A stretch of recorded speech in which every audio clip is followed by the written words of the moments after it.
Hello, everyone, and welcome to Blow the Whistle Sports. I'm your host, Wayne Holloway, and thank you once again for tuning in. Please like, subscribe, and share. And like always, if you want to see something on this show or you have a bright idea that you want to see us bring to life on the show, drop them in the comments below or hit us on any one of our social media outlets. Holler at us, we holler back. But without further ado, let me introduce you to my co-host, coming to you live from an undisclosed location, and his name is Mr. Steven Rubain. How you All doing? right, all right. As you see, I am all commandered out today. I haven't seen you like that in forever. Well, you know something? I'm actually, even though we lost the game, I feel better about where the Commanders are now than I felt even before the game because I know now the team understands there's work that needs to be done. You know, I think we're in the right direction. I think everything is looking positive. I think Magic just said it best that he kind of got on the guys a little bit, but he said it's tough love. You know, if you want to be a champion, you got to build a championship. It doesn't just come automatically. And Yeah, so, but I understand what he said. You can get on the guys all you want. You got to put the right personnel with the right people for it to work right. And we'll get into that. How your week been? it's been overall a pretty good week. You know, now that we got these virus things out of the way, now we're starting to get back to a little more normalcy. That rain helped a whole lot. Rain helped a whole lot. Yes, it did, and it wasn't as bad with the mudslides as they were fearing. So I think, I see brighter days ahead.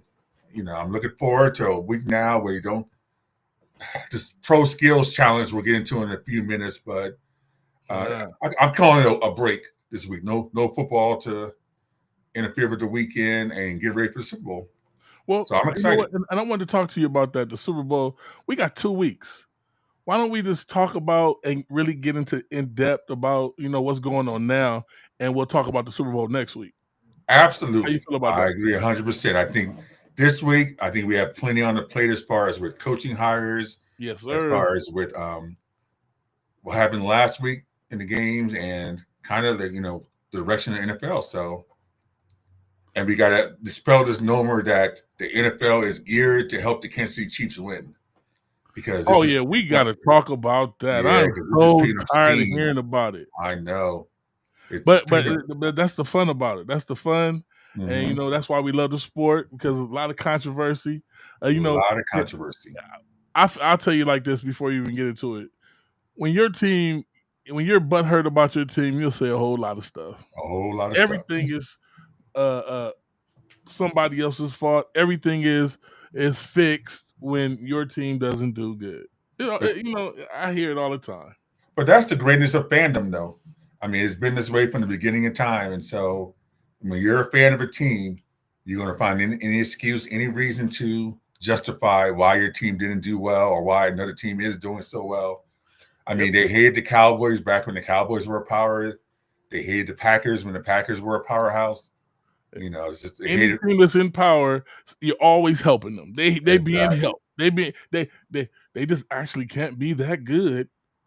I They mean, I got to mean, be helped. and you can't talk about the Tom Brady hatred. I mean, back when the Oh Patriots my were a dominant goodness. team. So yeah, well, so we'll get into all that. But Where you want to go first, Steve? well, unfortunately, for the third week in a row, we got to blow the whistle on somebody. Uh-oh.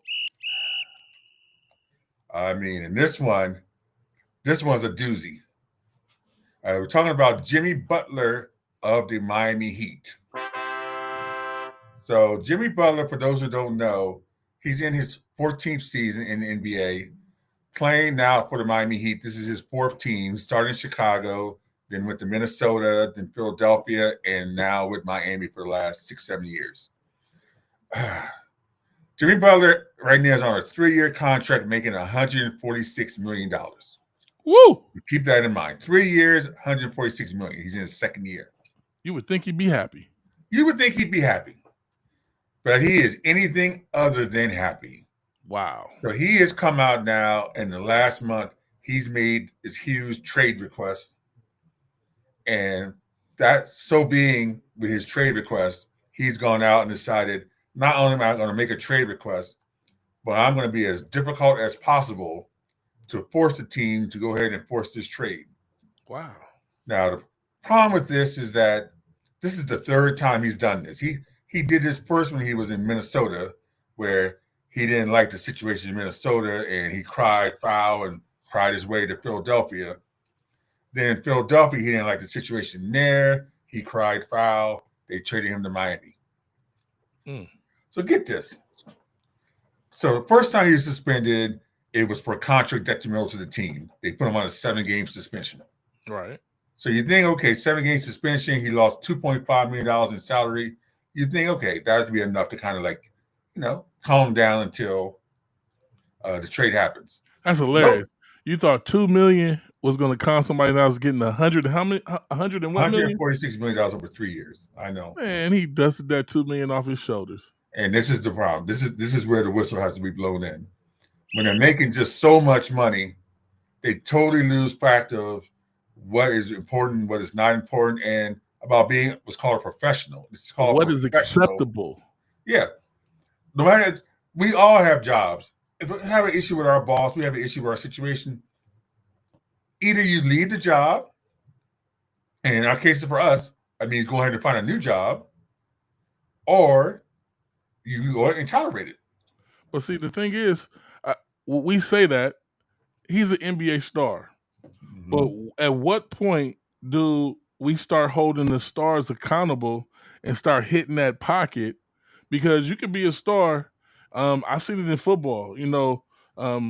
When somebody's doing conduct that's detrimental to the team, they get blackballed. They don't get jobs. They're forced to sit out and think about, and then they ask to come back, and they come back with a new attitude. Right, and I think this is where the issue comes in here. The Heat's trying to do all they can do. He's killing himself because now he's saying, I want a 2-year contract extension, because this all started because he wanted a contract extension. He wants to make over $50 million over another 2 more years. Nobody's going to pay you more money. And your problem. When you're acting up for the money you're making now. How are you going to get a bigger contract when you're acting up for the money you're getting paid now? So this is where the problem lies. Teams are hesitant, no matter how talented he is, because he's a problem case. And and he sits here and says, well, I don't have a love for the game anymore. I want to get that love back and blah, blah, blah. He said that? Yes.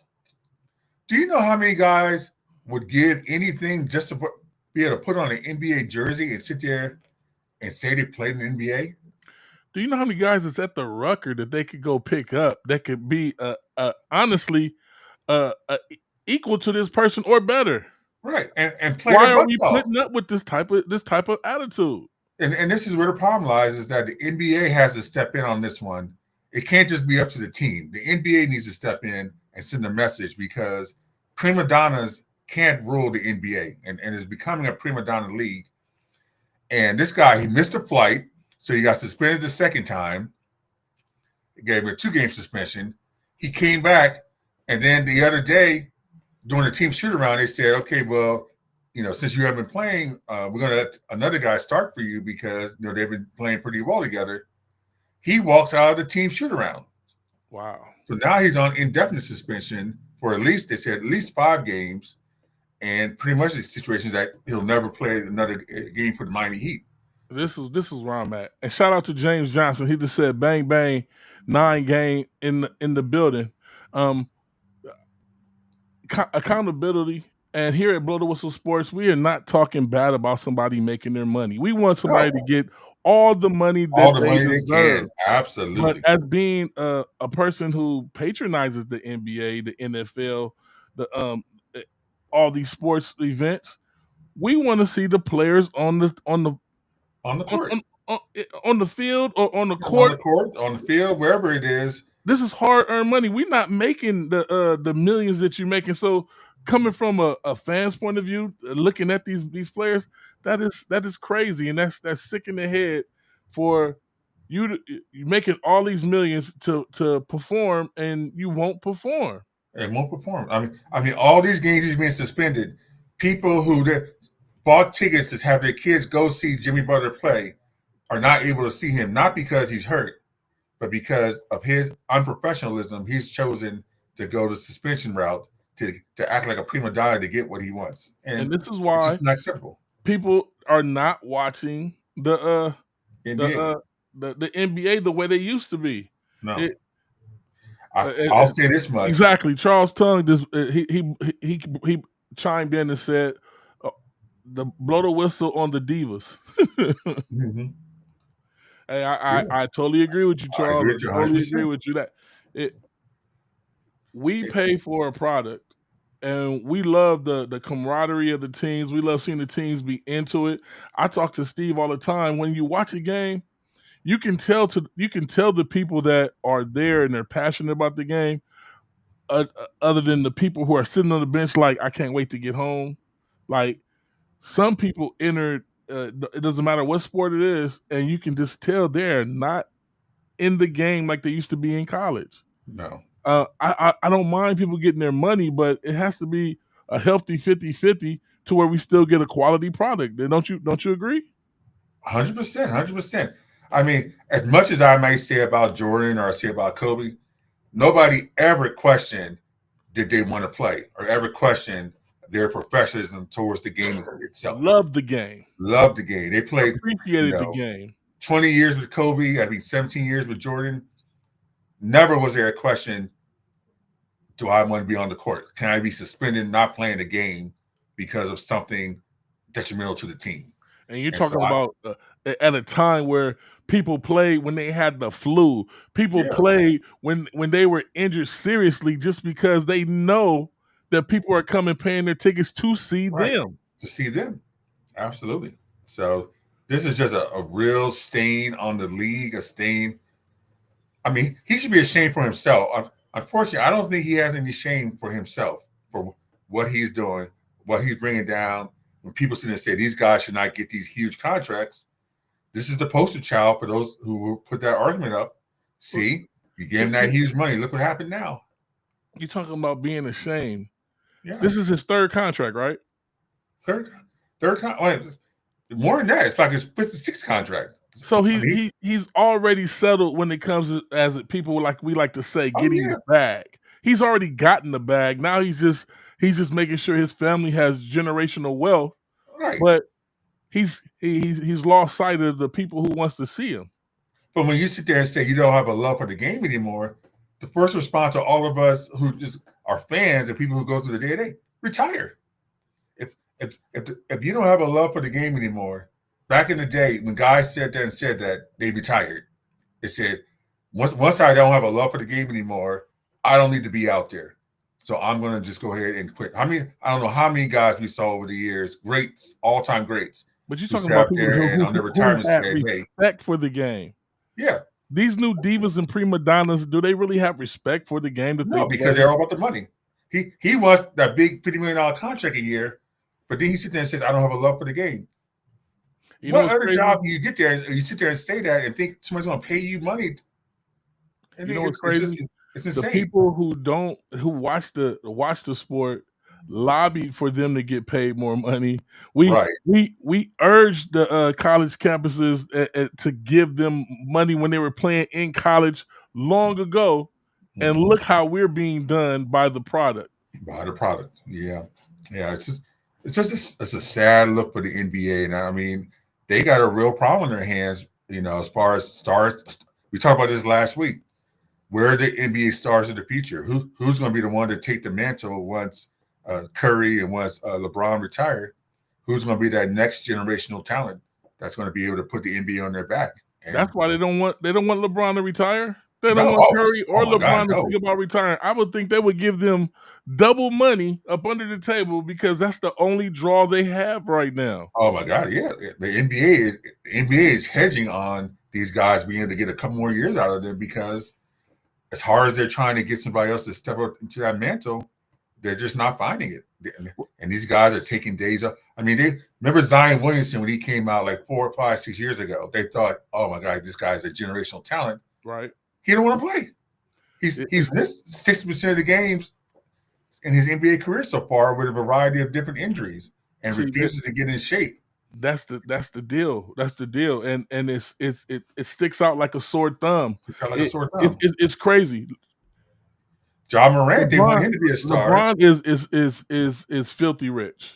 Right. And I don't want to stay on their money like I'm hating on them having the money. I want them to have all the money for the performance.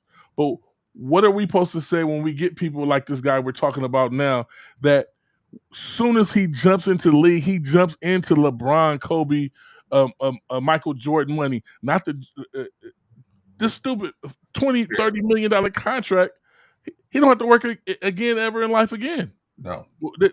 It's And we're seeing more and more cases of guys like this. The Ben Simmonses, the Alonzo Balls, who've had immense talent, but always seem to either be hurt or have something going on that shows they don't have that passion, that love for the game that the guys generation before them had. hurt or always has something going on.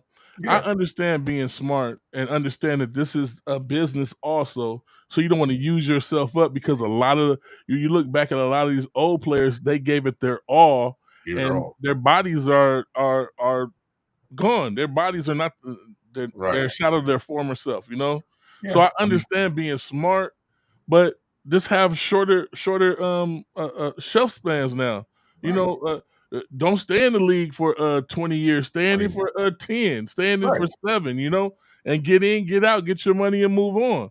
And But that's I'm my saying, take if on you're Jimmy going to be Butler. in the league, just give us a quality product. How about that? You've been 13 years in the league. If you don't feel the love for the game anymore, move on and let somebody else take your place, and somebody who wants to play, who not only wants to play but will be professional about playing, will be about your teammate. How does it make the team feel when you're running around like a prima donna saying, I'm not going to play, I'm going to miss flights, I'm going to miss practices, da da da. These guys who are making a lot less money than you, they still got to go out there and put out a product. Exactly. And so I'm very disgusted with that whole situation. The trade deadline's coming up. I do want to bring this one up real quick because I know this is something that you brought up from the beginning of the season. Bronny James Jr. What is your take now? I know we had this discussion before the season started. You had issues with him getting favorable treatment. We're about halfway through the season now. I think it's pretty clear to everyone that he's not going to be an all-star. He's not going to be. He's LBJ. He's LBJ. I'm coughing, but you got me over here dying. Talking about he's not going to be an all-star. He's not going to be an all-star. I think we've settled the fact of there's not going to be any all-stars in his future. There's not going to be any MVPs. Should he still be? I'm not going to go so far as to say that he's not going to get any MVPs. He might gel into the person that that we think he should be. He might need a little more. It's hard for the junior to replace the father. Right. The father did so well. It's hard for the junior to always compare to the father because those are high expectations. Yeah. It kind of hurts a player like this coming in and everybody's expecting he should have the skills just like his dad. It reminds you back in the 1980s with Marvis Frazier. And those who remember the Mike Tyson era can remember Marvis Frazier, who was the son of the legendary Joe Frazier, heavyweight champion. And he was going to be a heavyweight champion, much like his dad. And then the reality set in. They set up a fight against Mike Tyson. Never happened. You just knew it wasn't going to end pretty. And can you tell me a junior? Can you tell me a junior that did kind of rival his dad? Has there been one? Well, there's been one. Ken Griffey Jr. was the exception to the rule. He was the one who actually rose above his dad and was able to have that magical career. Okay, let me read. Anybody in football or basketball? Oh yeah. There's a clear, easy one. Peyton Manning. Okay. Peyton Manning. His dad was a legendary quarterback for the Saints. I think also for the Falcons. He had a starting quarterback. The Manning family. That's the tradition. Okay. But the Manning sons Doesn't one of the Peytons have a son? Peyton or Eli have a son that's a quarterback coming out also? was actually not there. It's their brother Cooper, his son Arch Manning, who is now going to be the hot prospect coming out for Texas next year. And so everybody's just waiting for him to get an NFL career started. So I mean, there are exceptions to the rule as far as family dynasties in sports. It's just hard. It's hard. I mean, everybody thought, oh, Jordan, he'll have a son. He'll be able to. One of his sons is going to be in the NBA. I mean, sorry, in the NFL or NBA. Yeah, didn't happen. We thought Magic Johnson would have a son coming. Yeah, too. we thought Magic would have one. It didn't happen. So it's hard. No matter how great you were as a player, Kareem had his son. Remember, Kareem's son played at UCLA, went out and tried to start an NBA career. How long? He gave up too soon. Yeah, he gave up too soon. Patrick Ewing, his son, tried to have an NBA career. It didn't work out. I mean, it's hard. The junior thing just doesn't work. Just doesn't work. No. So, well, a lot of times, like Frank Gore Jr., I believe he could be a beast in the NFL. Oh yeah, we're waiting to see. We're going to look at, but he has to get a chance. You got to get a chance, and so we got our fingers crossed to see how things work out for him, if that can happen for him, because he's definitely talented. So, are you ready to go to the NFL right now? So we're always ready to go to the NFL. Do I look ready to go to the NFL? Am I not NFL geared up for you? You do. I had big things for your team this season, and your quarterback amazing. But I want to give my whole monologue about that game. I'm gonna let you go first. Okay. Look, I've been consistent all the year. When you want to be a championship team, there's two things you got to have: a running game and a strong defense. That wins you championships. The Commanders were exposed in this game because when everything hit the fan, they relied way too much on Daniels to do everything, and the defense was not anywhere near championship ready. Would you agree to that? When you watched that Eagle Commander game, you clearly saw that the Commanders' defense was not up for the challenge that the Eagles' defense was. They were overmatched. You're right. I will give you that. But my outtake of it, and I'll tell you this: no turnovers, Washington wins. Jaden Daniels, you can't take anything away from him. 29 completions on 48 attempts, 255 yards, 1 touchdown, 1 interception. Say it again, though. Say it one more time. Say those stats again. 29 completions, 48 attempts, 255 yards, 1 touchdown, 1 interception. 48 attempts. Yes. 48 attempts. Yes. That right there is why they lost the game. That's far too much far too much passing. Well, that's why I'm my whole thing of what I'm saying, Steve. Jaden Daniels did nothing wrong. Those plays were called into him. Right. I do realize your issue is Robinson. He was only fed the ball 11 carries for 36 yards. And for some reason, your offensive coordinator has a catch in his brain when it comes to running this ball. Robinson is not an up the middle back. He's a right to left back. Correct. And we've seen that out of the last 4 games. He's not doing it up the middle. Why are plays being called up the middle? The only person that should be running up the middle on your team is your quarterback, out of play action, out of the shotgun, and eating the opposing team's defenses up. What happened is your offensive coordinator is calling into a rookie that can't check down or check out of plays. He can't do it. He can't do it, like a Allen or a Hurts. He has to do what he's being told, and that hurt this team. Him not running enough hurt this team, and it's all with your offensive coordinator. But guess what? Even with all those mistakes, Washington, I believe, still could have won No. with no turnovers. Yeah. The Ezekiel Elliott, not Ezekiel Elliott, the Eckler, Austin Eckler, Mm-hmm. that fumble was devastating. Right. You're going to get an interception with 48 passes. You're going to get an interception. Yeah. They know you. They know exactly what you're doing, and they waited for that same pass that you guys got away with, and you ate you up.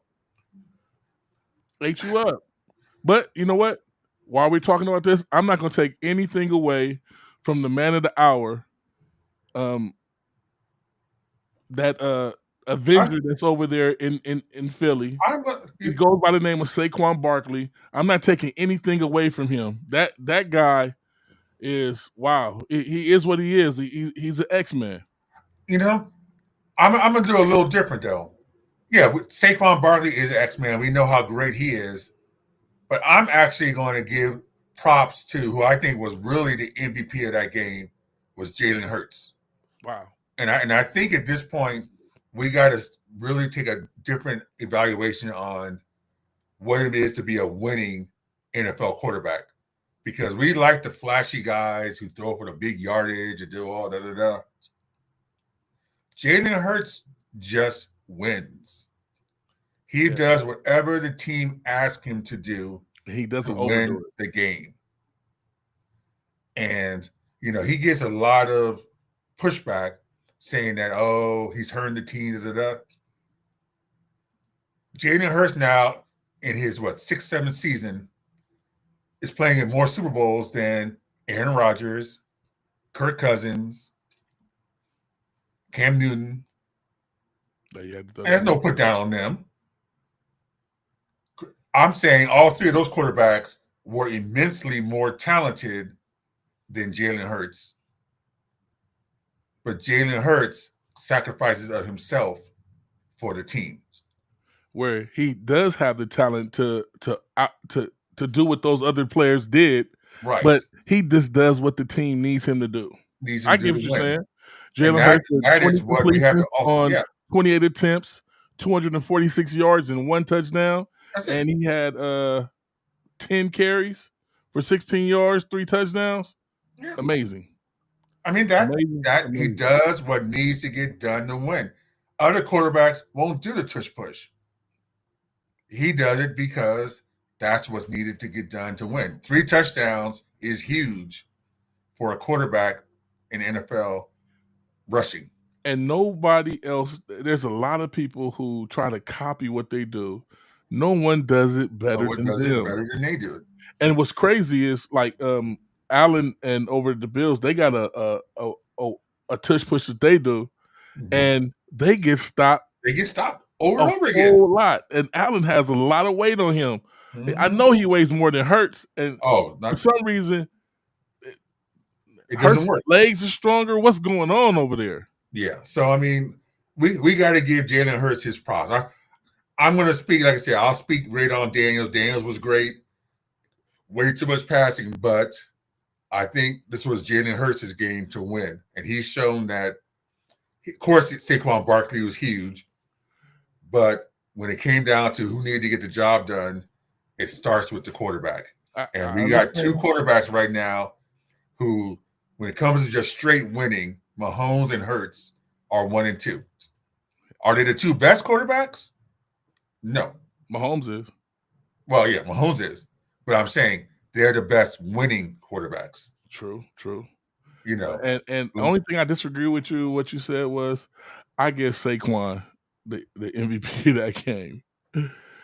First play of the game, Steve. First play of the game. Oh my goodness. You can tell he wants it. He wants it bad. Look, that's no put down on Saquon. Like I said, that is no put down on Saquon. Saquon's the MVP of every game they play.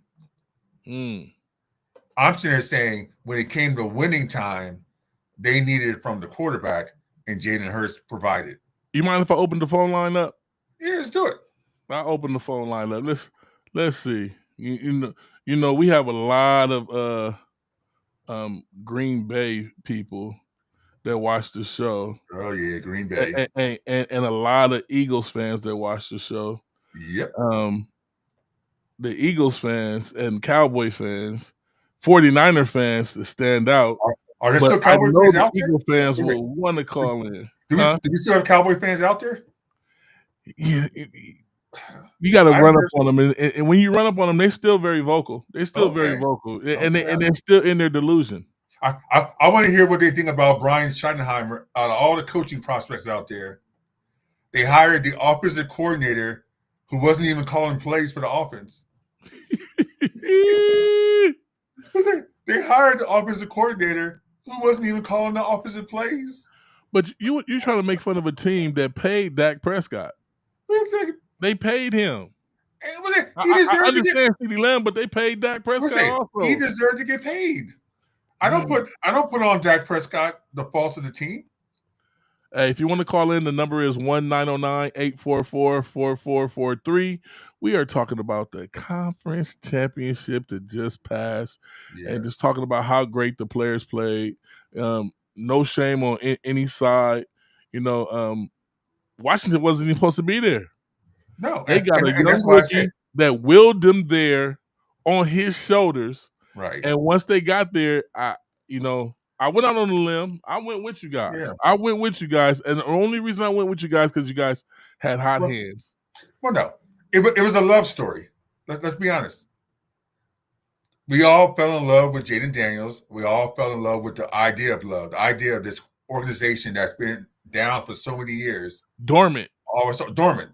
And so all of a sudden, this young man comes in, and this was like The Replacements. Remember that movie, The Replacements, Keanu Reeves? Yes, sir. Where they came in, at first, nobody cared about The Replacements. It was like, they're gonna suck. They're gonna be horrible. And all of a sudden, they started winning, and then the fan base came back, and the fans are all like going crazy now. Now they want to see Keanu Reeves play.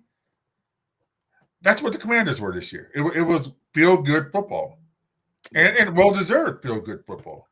Next year, they'll have no less than 6 or 7 primetime games.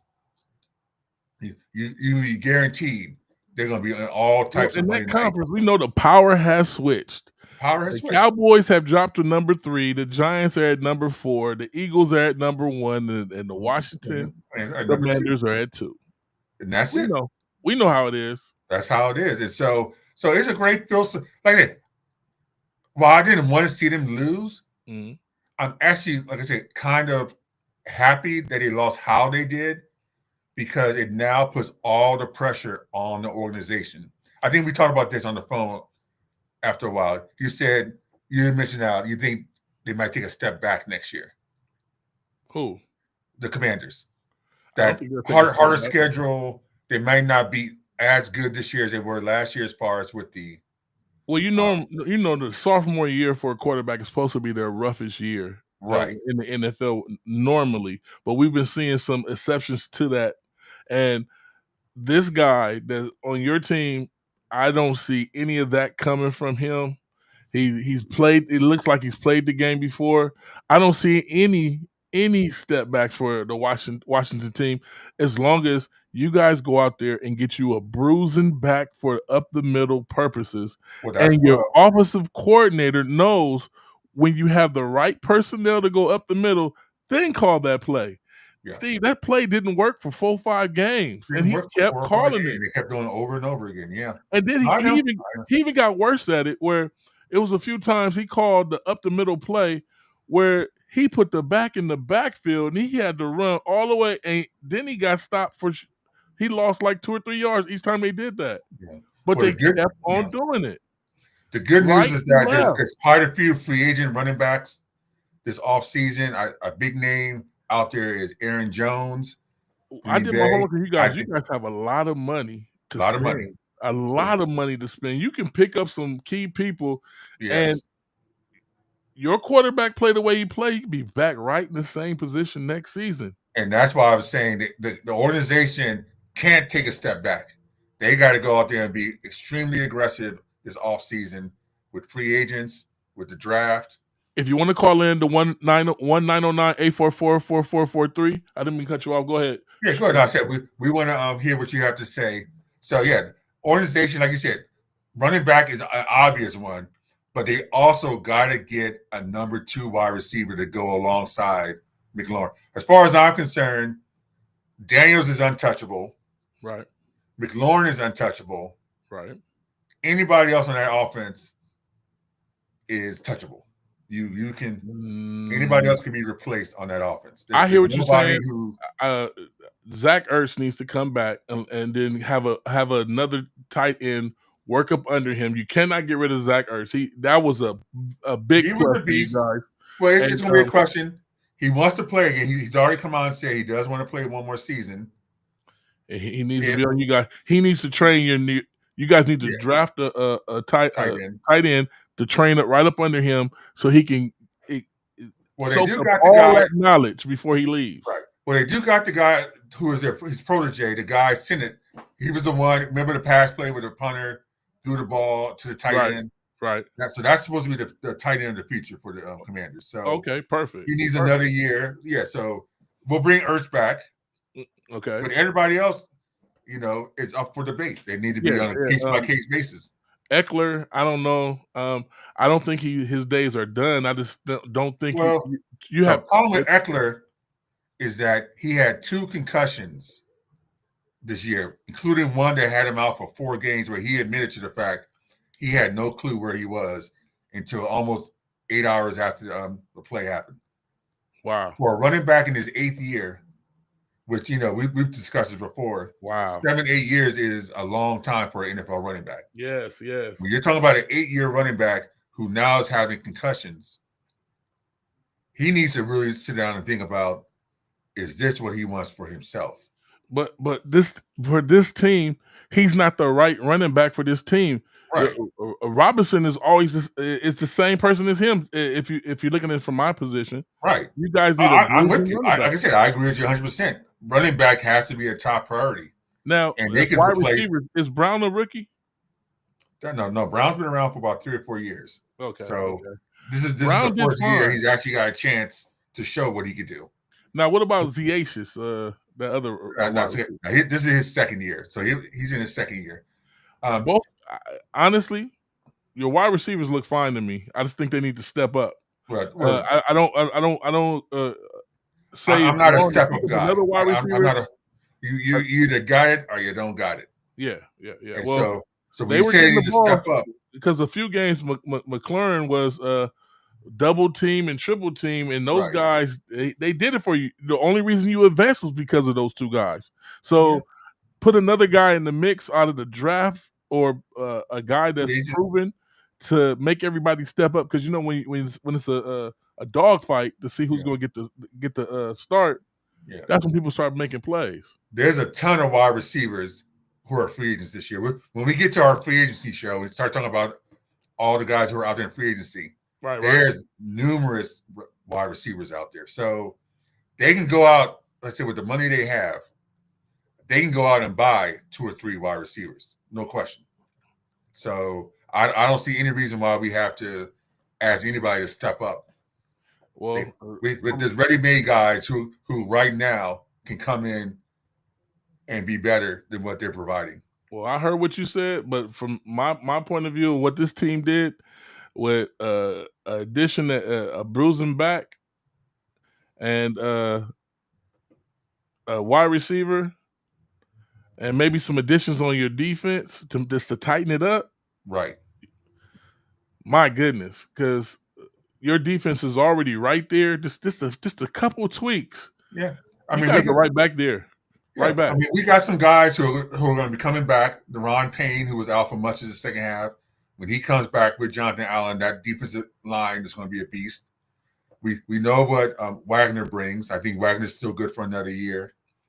Now, have you been hearing these rumors about Jeremy Chin going back to the Panthers? There's a lot of rumors going around. He's a free agent, and they're saying that there's a lot of push saying that the Panthers might go out and put the big money on him to bring him back. I just think that's incredibly stupid, but okay. I don't know. I'm just throwing it out there on the rumor mill. That's a big one that's been floating. Is him going back? I don't want to leave. I mean, I think they need to sign him to stay with the I've looked Commanders. at I thought all our he, boards. I haven't seen anything about that. yeah, there's been talk of it that he would be a good free agent to come back to Carolina. That I guess because your safeties did a horrible job this year. They say that he would fit in great. That's their first year. Well, They ain't supposed to be great their first year. well, You got rid of Louisville and Chin at the same time. I agree with This you. is what, when it comes to the thinking about, when people are, it's crazy to me, but it's okay. I mean, I'm just putting it out there that that's what the talk is, but the rumor mill is something else. rumor mill is something else. I mean, look, the NFL is an analogy. The days of slow building teams are done. You got to get that talent right now, and then you got to go out there and build around him quickly. You can't Yes, take sir. 3, 4, 5 years to build. Yes, sir. Jaden Daniels is on a 4-year deal. By that 4th year, they had to have already won championships. They can't be still looking to get to a championship. Well, everybody's. I see we got a lot of people watching us. Let's just go on into to the next game. The next game, Buffalo Bills went down there to Kansas City to play the Chiefs, and got it put on them. Well, once again, I have to admit. Tell us what you think about it, Steve. Well, I have to admit, I was right again. I mean, I don't know how many times we have to do this where you sit there and your love for Josh Allen, and I understand Josh Allen is a generational talent. Remarkable. But remember we talked about idiocracy last week? Remember to talk about idiocracy? Yes. Remember I said idiocracy is doing the same thing over and over again and expecting a different result? Mm-hmm. Josh Allen should be the poster boy for idiocracy. Lamar Jackson is a close second. They kind of go back and forth over who's the more idiotic. You're never going to out Mahomes. What is Buffalo doing? Don't know. You have James Cook this year who has 20 touchdowns. 20. Elite player. Elite. They get to the championship game, they forget who he is. Forgot all about him. He only had 13 carries. Only 13 carries with 85 yards and 2 touchdowns. See, Kareem Hunt had more carries than James Cook. How is that possible? Kareem Hunt had 17 carries. Wow. James Cook had 13. Wow. I'm watching Buffalo. They're still doing that crazy 4th and 2. We're going to throw the ball 35 yards down the field on some Hail Mary stuff and hoping that something happens. The last play of the game, they had almost 2 minutes left. It was, what was it? It was a 4th and 5. Right. What was that play call? He just threw up some Hail Mary thing 35, 40 yards down the field. They had 3 guys in the vicinity, so that means you had 3 defenders around. It was a mess. Right. You saw for yourself who was wide open on the side. Cook. Oh, no, not Cook. Shakir. He did the out route.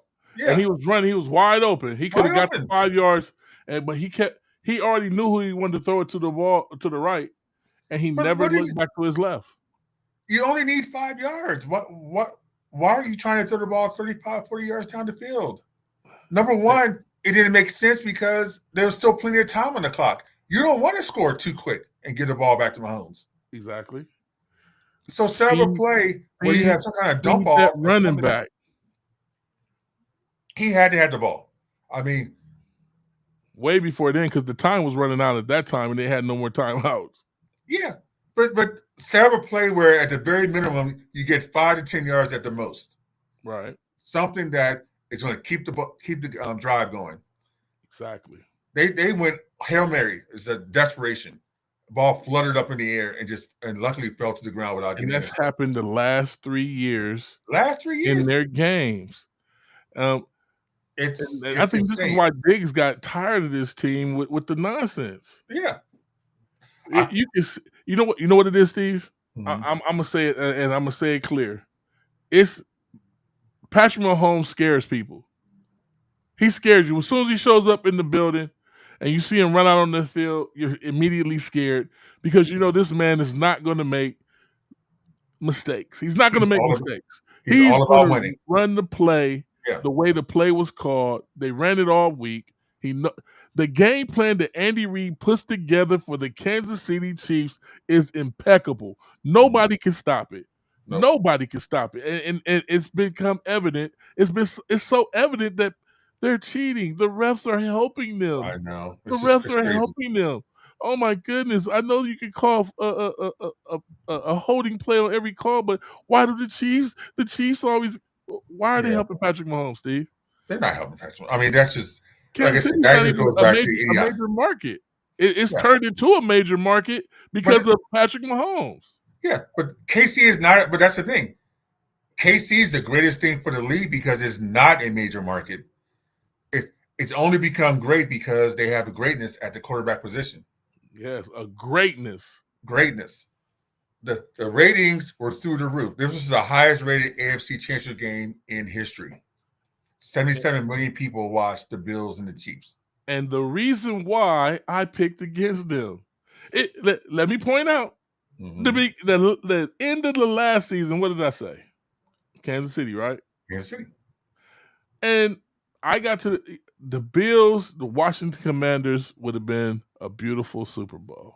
Oh, of course. That's the love A story. beautiful Super Bowl. Yeah, that would be the love story Super Bowl. That Kansas would be City, the one. Kansas City got a Super Bowl 2 times in a row. They trying to go for a third one. Who wants to Right. see that?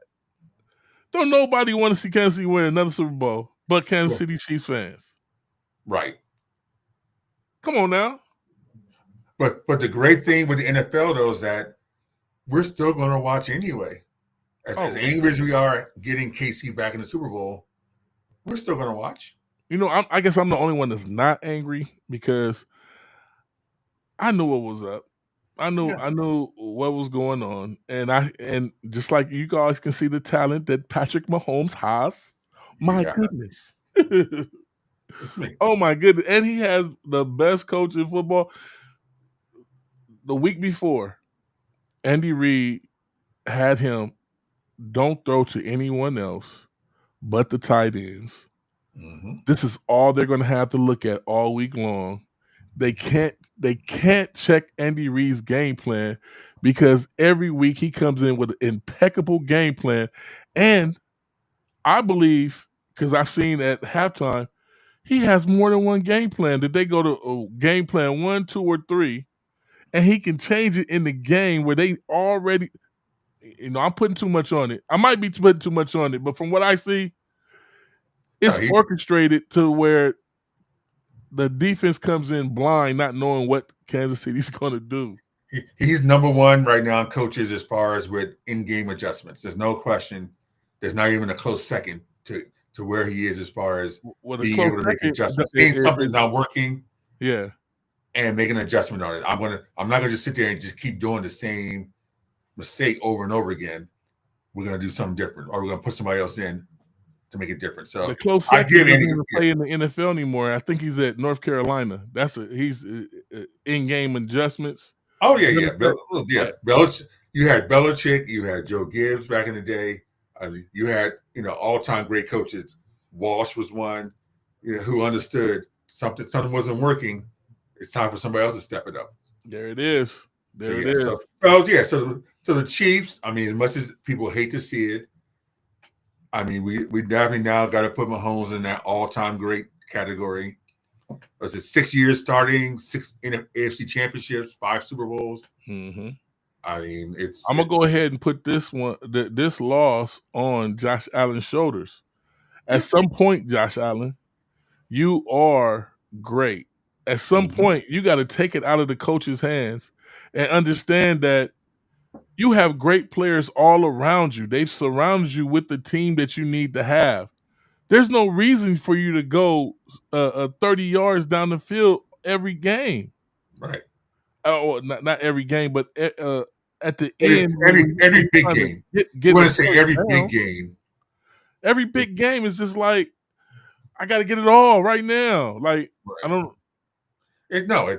He's too great for that. I don't understand. But if it great was players Mahomes, and they have to Mahomes make saw a thought in their head before the game. If it's right. not working what the coach is doing, I know where the mistake has been coming from. You got to see it for yourself. You got to see We for don't yourself. play the game when we can see it. Right. You got to get James Cook the ball.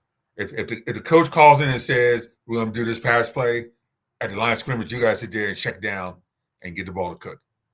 And you got to do it over and over again. I mean, it's the same argument we said towards Lamar Jackson last week. He had Derrick Henry, but yet he decided he's going to throw the ball 35, 40 times. You got to let the great players be great in championship moments. You didn't have Zay Flowers in the game last week, so you couldn't do what that. You had to take over the game. But that's adjustment. You know your star wide receiver's out. More reason why you got to put the ball on Henry's shoulders. Great players make great decisions at those times. At those times, and that's what Mahomes does that the other guys just don't do. That's why I say Mahomes and Hurts are 1-2 as far as quarterbacks that you need to have to win. Make your not necessarily quarterbacks that are going to put up MVP numbers or put up great stats or be the most entertaining. These are quarterbacks who understand what it takes to win. So, so in that regards, we got a great Super Bowl coming up because beautiful Super Bowl. I think Philadelphia is going to be strong. I think KC is going to be strong. It's going to come down to what we gonna wait till next week before you let them know. No, I'm not giving no predictions. We gonna do our predictions next week. I'm just stating that it's going to come down to which coach decides to implement their program better. So we'll do predictions next week. But I'm excited for it. But we do need to close out though on this NFL Skills Challenge / flag football game / They used to be the Pro Bowl. Yeah, used to be the Pro Bowl. There used to be pride for the players that show up and play in the Pro Bowl. So somebody said this way. They said now it should be called the Participation Bowl because we don't know who's going to participate. So many guys bailed out this week. We're down to like the third and fourth string Pro Bowl players. Drake May is playing in the Pro Bowl game. Think about that. Drake May is playing in the Pro Bowl game. I don't think the NFL really cares about it anymore. I mean, Josh Allen bailed out, Lamar Jackson bailed out, Joe Burrow bailed. Nobody wants to play in that game anymore. It's just a fan fest. They want you to go down there and sign autographs. It has nothing to do with nothing. No. They couldn't even get Jane Daniels. I mean, the NFL would want Jane Daniels to take part in that event. They couldn't even get him to do it. He said, I'm good. Now this is my thing. And I made this suggestion like 2 or 3 years ago. Yes. Pro Bowl should be the same way it used to be, the old way. But the main players should not be playing. The backup players should play from the teams. And we should have a real game where we can bet on it, where we can have fun watching it, because all those players are trying to showcase their skills for next season. So make it make it an NFL showcase. Make it a real game. Right. The Pro Bowl show up. The real Pro Bowl players shouldn't play. The real Pro Bowl players should be in skills matches there, but we should also have a real game going on from the people from the from the East and West. You get what I mean? The top 5 teams that made the playoffs send all their second and third strings to go play in this game. Mm-hmm. And the players are supposed to be there. They need to be made to show up and do a skills challenge and do interviews, not to play. Yeah, I mean, I'm with anything at this point. Anything other than what they have now would work for me.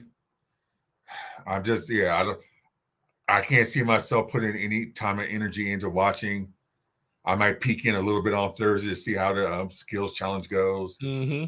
The flag football, only if I had nothing else better to do, would I even care to watch it. But I don't know. I don't know what to make of it. They Now need to do tomorrow, something. We need a real game. We need a yeah, real Pro Bowl game, and the Pro Bowl game should be played after the Super Bowl. What do you think about that? But that's remember, that's how it used to be.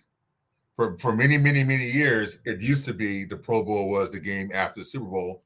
And then they moved it away from that because they said players wouldn't go because the season's over. So they were like, I'm not going down there to play. This needs to be written into a contract. It's a Pro Bowl. Right. Pro Bowl. But once again, the players that come, they get paid extra money to show up. Right. All the skill players, well, all of them are skill players, but all the superstars come there and do interviews, and they're there representing their team because we're going to have people from each different team that showed out all season long, right. Representatives from the second and third string, so we can have a real game, and the standouts should be able to get to be moved up on the team that they're at, like standouts, get rewarded for showing and they probably should move it back to Hawaii. I think when it was in Hawaii, it was more of a family thing where like we can take our family, have a vacation in Hawaii after the season. I think you have more players wanting to play just for that fact alone. So I think moving away from Hawaii was a bad mistake. We'll go back to Hawaii. Appeal. So go back to Hawaii. Sure Hawaii would love to have the NFL back. Oh, they would love to have it back. And I mean, like I said, it was a showcase every year for Hawaii. It was a family thing where you had a week where they can go and play on the beach and da-da-da. So yeah, I'll leave it at that. Honestly, that puts a little more juice on it.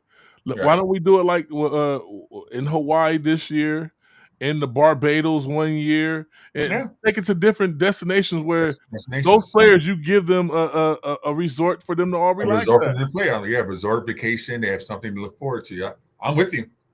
I'm with you there 100%. Just some suggestions, Mr. Goodell. Just some suggestions. That's all. But thank you guys for tuning in. Please like, subscribe, and share, and tell a friend and tell another friend. And thank you guys for tuning in. We appreciate you guys. Absolutely, guys. Thank you guys again. One last thing. NFL MVP. We get tomorrow night, they're going to announce the MVP. Who do you got? The MVP for the NFL this whole season? Whole season, yes. I know it's not going to be. Well, I like Saquon. Well, Saquon's up there, but it's not going to be Saquon. They're not. They just don't. They don't do running backs. They don't do running backs. So it's going to be either Lamar Jackson or it's going to be Josh Allen. Who do you take? How do they get it and they're not even in the big game? Shouldn't it be somebody in the big game? It's about the regular season. Oh, regular. Okay. Well, in the regular season, I would go with Jaden Daniels. Okay. That's what I would go with. That's who. Well, he's going to get Rookie of the Year. So they're going to give him 2 awards that he deserves. Yeah, they're not going to give him both. He's a rookie that went one game before the Super Bowl his first year, and Lamar Jackson is going to outdo him. Yeah, and he did better than Lamar Jackson. I think. What is the system? What does that come in at? The system makes no sense. But I don't even think Lamar. I think this is going to be a Josh Allen year. I think the voters are going to look at what Josh Allen had. He didn't have nearly the talent as Lamar Jackson had, and so I think they're going to give him the benefit of the doubt. So I'm expecting Josh Allen to win. Like I said, Jaden Daniels is a runaway choice for Rookie of the Year. Who do you think for defense? Who's your defensive player of the year? Defensive player of the year? I don't have one. I think it'll be Myles Garrett. I think that's going to be, even though he played on a really tough team, I think he just, has dominated. They could, be sympathetic and give to Max Crosby, even though he also was on a tough team as well. But we'll wait and see. But let's go ahead and next week we'll have our Super Bowl predictions. We'll break the game down in detail. and you guys enjoy it. I call it that 1 week vacation before the Super Bowl. Yes. Charles Tun said MVP Barkley. Yeah, I mean, he would have been a common sense MVP if the NFL followed real guidelines. It's not about common sense, Charles. It's not about common sense. Not about common sense, because a lot of he politics was definitely up in this one. Yeah, he was definitely the best player in the league. But my goodness, they only look at quarterbacks. So he's an X-Man. X-Man. I agree. I know Jaden Daniels is Superman over there. Also, he's a DC character. We got some talent in the NFL. What I like is the possibilities for next season. The NFL is in a great place right now. Of QBs. Unlike the NBA, where there's a struggle to find out who's that next generational talents, the NFL is in an amazingly great place. They have a lot of good young quarterbacks coming in and are there now to build around. How do you like this setup, Steve? I like it. We're going to use it more often. I like it.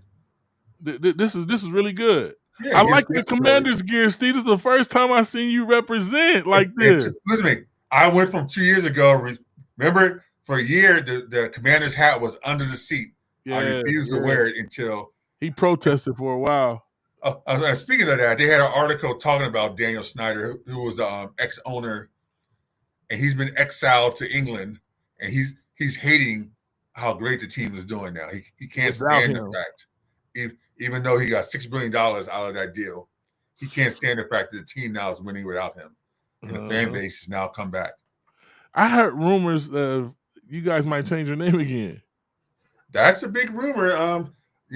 The big off-season thing is the talk of putting the new stadium back in DC where it belongs, and then along those same lines, going back and doing a whole logo change, a whole image change. So that'd be exciting. Keep that W, but yeah, you should have never lost the logo, even if you changed the name. The logo should have stayed the same, I believe. No, and like I said, with the fan base being back, you can really build off of that and make a ton of money in merchandising. Yeah. If they go back and bring back the old logo. Image with Jaden Daniels. Yeah, so I wonder about having a renegade hat where the fans just wear it themselves. Old gear. I mean, there's all kind of marketing issues with that. They got it, licensing and all that stuff. But that's true. But we'll wait and see. I mean, like I said, exciting things are happening on the horizons for the NFL. Even though we have our usual gripes. We don't like the officiating. We don't like some of these decisions they're making, but a lot of decisions. Yeah. But we will be in next week, Wednesday at 7 p.m. sharp to give you our predictions for the Super Bowl and much, much more. Thank you guys for tuning in. We'll see y'all next week. Peace out.